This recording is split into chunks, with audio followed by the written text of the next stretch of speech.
Hello everyone and welcome to my channel, and today I'll be reading a multi-character listener by me. So let's get into it. Muichiro. Muichiro did not mean to hurt you in any way. In fact, this was by a complete accident. He only meant to play with you. The two of you were play fighting, getting pillows and playing and throwing them at one another and running away. It would be childish, if not for the fact that the two of you are pretty young and well, into the beginnings of your own relationship. So, it was alright to be a little bit childish. It was something that was fun for both of you, and something that you personally were not going to give up on. But most importantly, besides all of that, perhaps the two of you got way ahead of yourselves. Muichiro was a little bit intense about playing and winning, and the two of you were having too much fun to be careful. After all, were you really just going to hold back? No, absolutely not. And it was a way to get out all that pent-up energy, the two of you laughing loudly as you ran around. And maybe you were careless. Maybe you were doing a little bit too much. And maybe that's why you deserved what was going to happen to you. Honestly, had you been right in the head, this would not have happened, and you would not have fallen in such a way. But it seems as though you did. And it seems as though there is nothing you could do about it, but just stay there and wonder, where did your life choices go all wrong? And why did you get to this point in life specifically? You fell down the stairs, and thankfully it was nothing severe, but it was a little bit painful. You were quite sure that maybe you fractured a bone or something at this point, and you were barely keeping the tears out. Wyan, Wyan, are you alright? Muichiro yelled out. He was worried. Worried would be putting it lightly. He was terrified about what was going on, and whether or not you were okay. But then as soon as he came down and saw your state, and the way you seemed to be in pain, and barely just holding it in, his heart was destroyed, and worry took over all of his body. I'll pick you up, alright?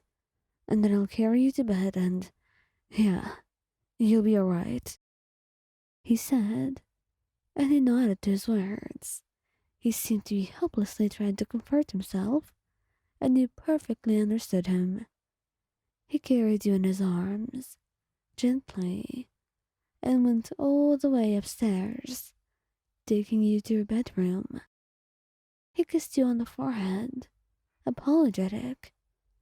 I'm so sorry, Juan. I'll go get a doctor. Please, please be okay. I'll be okay, Muichiro. You've got nothing to worry about, really. It may hurt a little bit, but I'll be fine. You tell him, and he's very worried, and that's why he gets a doctor immediately. But worry not. You'll be just fine, as you said. He worries too much. Tengen. Now, Tengen had no idea how this happened. It was not that the two of you were play fighting or doing anything that could get you injured to this degree. He did not mean to hurt you. He really didn't. But maybe he was a little bit intense in how he did things. And maybe he did not realize just how strong he is. And the fact that he should hold back a lot when it comes to you. He had shoved you playfully while the two of you were teasing one another. And it just so happened that he shoved you into the corner of the table, making you whimper in pain. And that's when he just looked at you, and his eyes went wide in concern. Wyan, are you alright? Damn it, I didn't mean to hurt you, you know I didn't. Just let me see. Please, he said, and you shook your head. I'm fine. Really, Tengen. I'm just fine. Just have a little bit of bruise, but I'll be okay. Damn it. You know I didn't mean to do this. Come on, you better sit down now.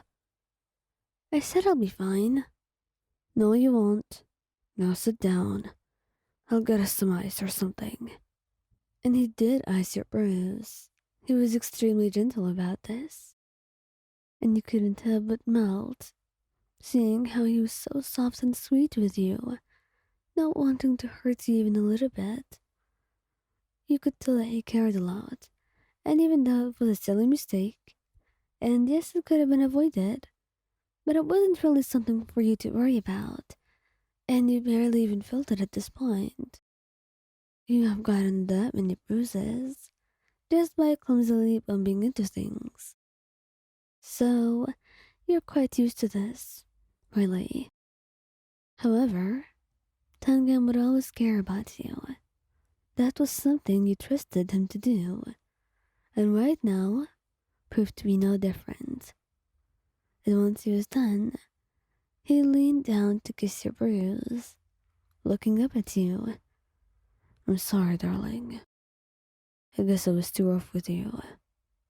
No, you weren't. Come on, don't be a big baby about it.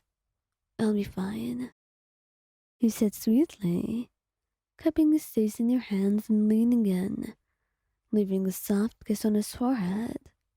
And he let you kiss him. He loved it whenever he did that.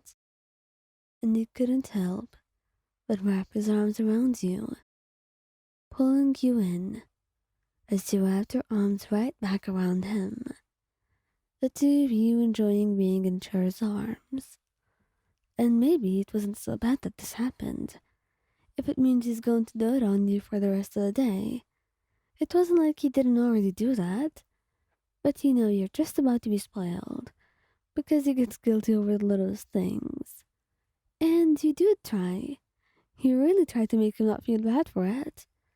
But you guessed about that it is something that you cannot change. So, you will just let him make it up to you in the way that he likes. And that should be more than enough for this.